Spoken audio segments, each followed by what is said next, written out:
All righty, so I'm going to call the meeting to order. First, I'm going to read the call of the meeting. I'm a little rusty. I haven't done this in over a year, so bear with me. Town of Woodstock, notice of annual town meeting. The annual town meeting of the electors and citizens qualified to vote in town meetings of the town of Woodstock, Connecticut will be held on Tuesday, May 4th, 2021 at 7 p.m. in person at the Woodstock Middle School, 147B Route 169 in Woodstock, and via Zoom. The annual town meeting will be held to consider the following actions and to vote on the following resolutions. Number 1, to elect a moderator. Number 2, to approve the proposed budget of the town of Woodstock for the fiscal year ending June 30th, 2022, in the amount of $25,235,696, as has been recommended by the Board of Finance, and to appropriate said sum to meet the recommended expenditures.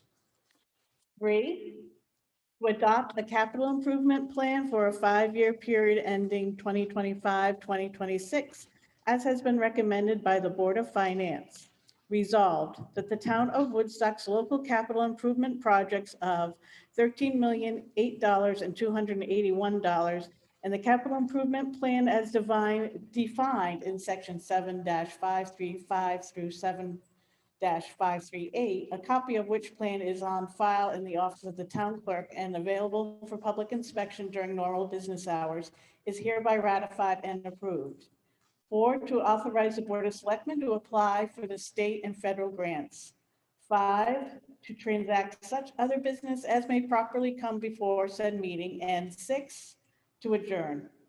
Please note, pursuant to section 7-7 of the Connecticut General Statutes, the Woodstock Board of Selectmen have, on their own initiative, removed the foregoing item number 2 for submissions to the voters of the town of Woodstock by referendum to be held on May 11th, 2021 from noon to 8 p.m. at the Woodstock Town Hall, 415 Route 169, Woodstock. Voters approving, the question will vote yes, and those opposing the question will vote no. Absentee ballots will be available at the office of the town clerk.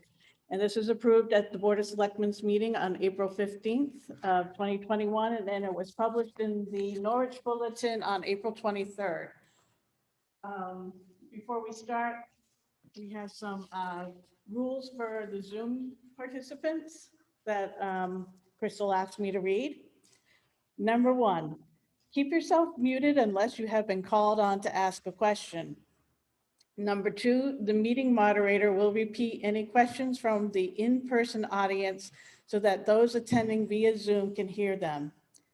Number 3, questions can be asked by the following methods. A, type your question into the chat box. The meeting host will monitor and read them. B, raise your hand physically. Make sure your camera is turned on so we can see your hand is raised, and unmute yourself when called upon. C, raise your hand digitally. On Windows PC or Mac, select participants from the meeting controls at the bottom of your screen. Select raise hand from the options inside the participants panel. On Android or iPhone, tap more from the meeting controls at the lower right side of the screen. Tap raise hand from the pop-up menu. This will alert the host that you have raised your hand. Zoom lists participants based on the order in which they have raised their hands will be called upon. Should I read the tips part? This is all new. Do I have a nomination for moderator? Karen? Do I have a second? And do I have any other nominations? All in favor, Don Adaletta for tonight's moderator, please raise your hands or vote. Any opposed? Waiting for some. 17 yes. 19 yes and 1 no. Don Adaletta, would you like to take over?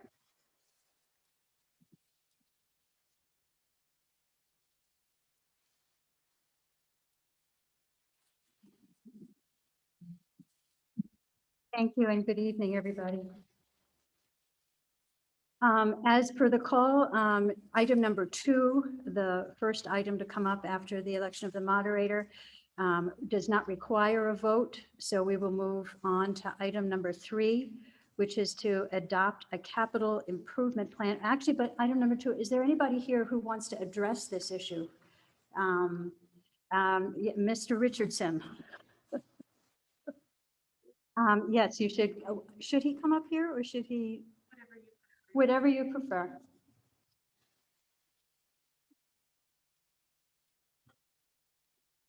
I would ask you to direct your questions towards the moderator, and then the moderator will find somebody to answer the question for you. Okay.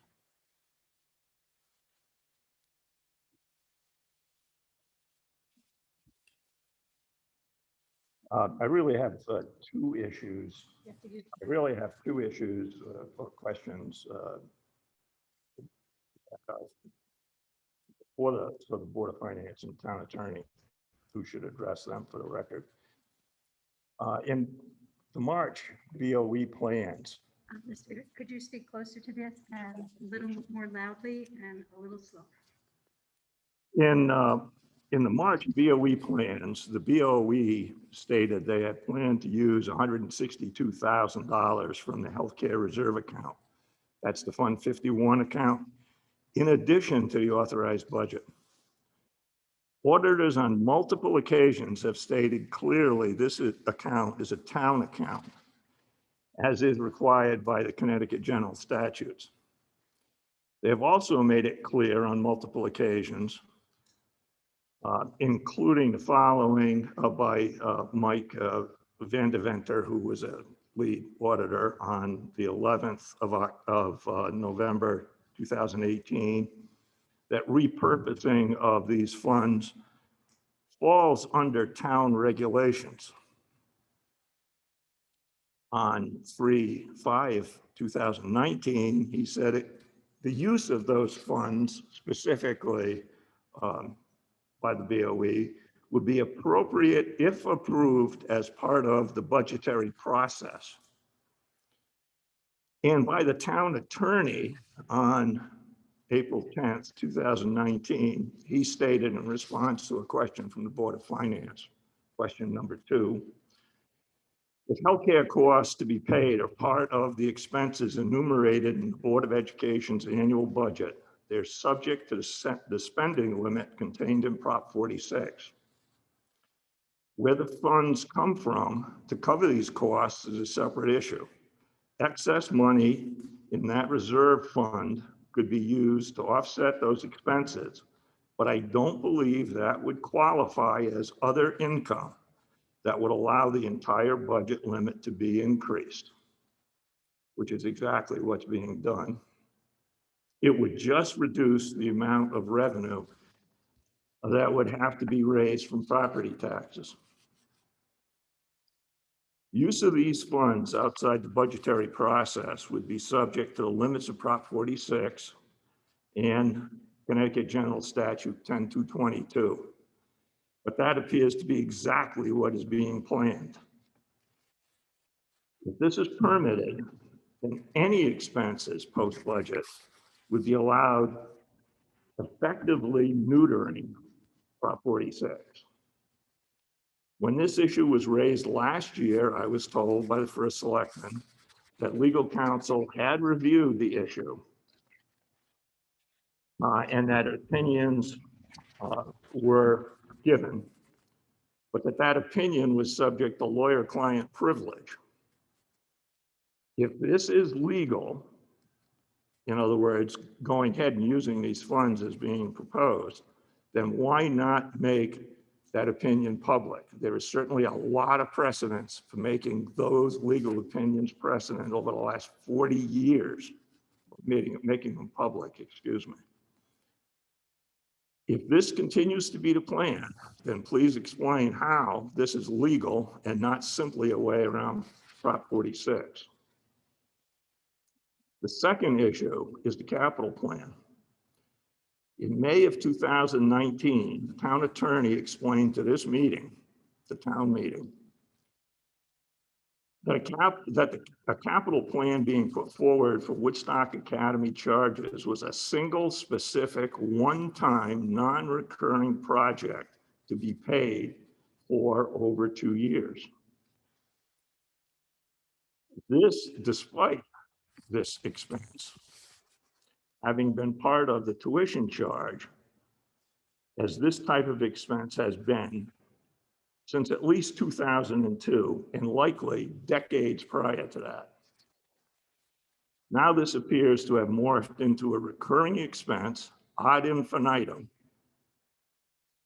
over $1.1 million over the next 5 years, as these funds will have to be drawn from the general account at some point. The money's got to come from someplace. How is this not subject to the limits of Prop 46? And how does this not allow virtually any recurring expense to be claimed as a capital expense, and again, circumvent Prop 46? My last comment is very simple. There's a lot of people out there sitting here in this gymnasium tonight and on Zoom that believe Prop 46 is a problem. Prop 46 isn't the problem. What the problem is there's a gap between spending and revenue, and that gap is growing. It's going to continue to grow, and at some point, it's got to be reconciled. The longer this goes on and the more things like I talked about tonight that happen, the bigger that gap gets, and the more difficult it's going to be when it does finally happen. Thank you. Thank you, Mr. Richardson. Okay, we have a question.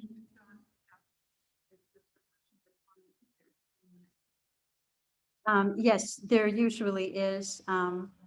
We didn't see, I will make sure that we enforce the 3-minute limit from now on. Thank you, John, for that question. Would anybody like to respond to Mr. Richardson's questions or comments? Board of Selectmen, anybody from the Board of Finance? Our legal counsel?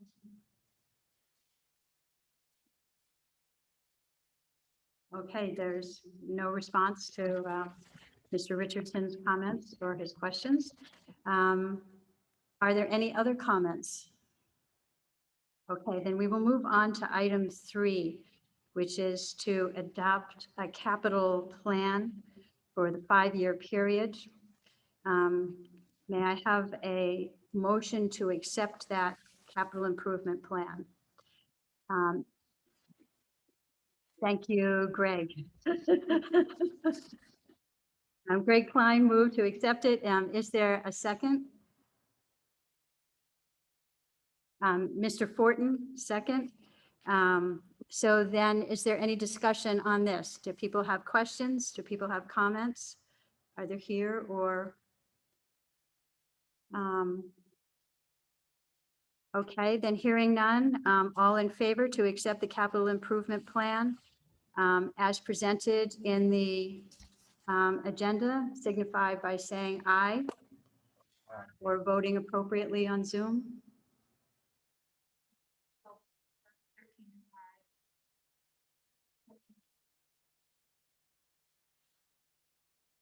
Okay, so, and were there any opposed in the room? We've got 1 opposed, 2 opposed, 3 opposed, 4, 5, 6 opposed. Could you raise your hands high so that we can get them noted? Thank you. Could we ask for the ayes again so you can get a count? Sure. Okay, then those who had voted aye originally, could you signify again by raising your hands?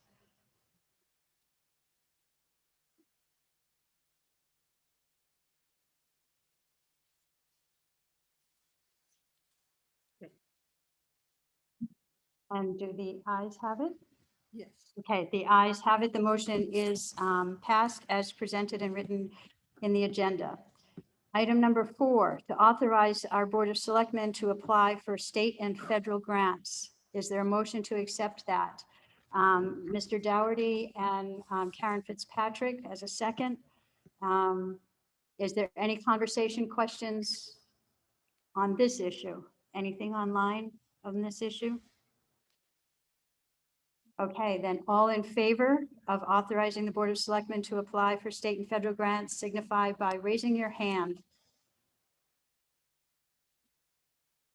Any? Keep them up.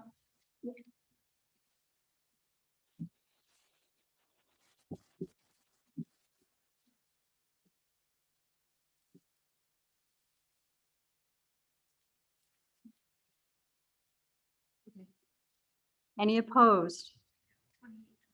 28. Okay. So that's a resounding yes, we're authorizing our selectmen to apply for state and federal grants. And last, to transact such other business as may properly come before said meeting. Is there any other business that may properly come? Were there any questions from the outside that we, Carlene Hayworth asked why there was no response to Mr. Richardson's questions. Would anybody like to answer that question?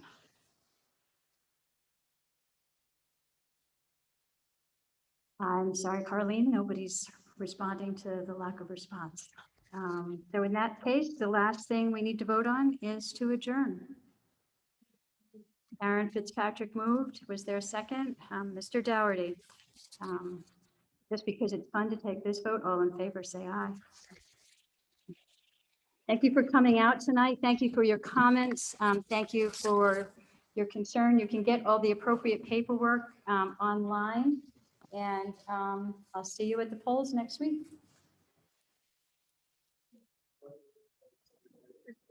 I didn't get.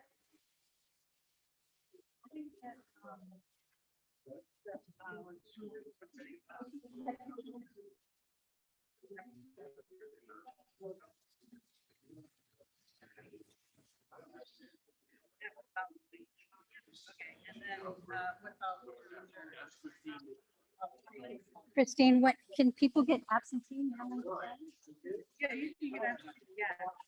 The meeting's over though. I said it in the meeting. You did? In the call, yeah. Okay.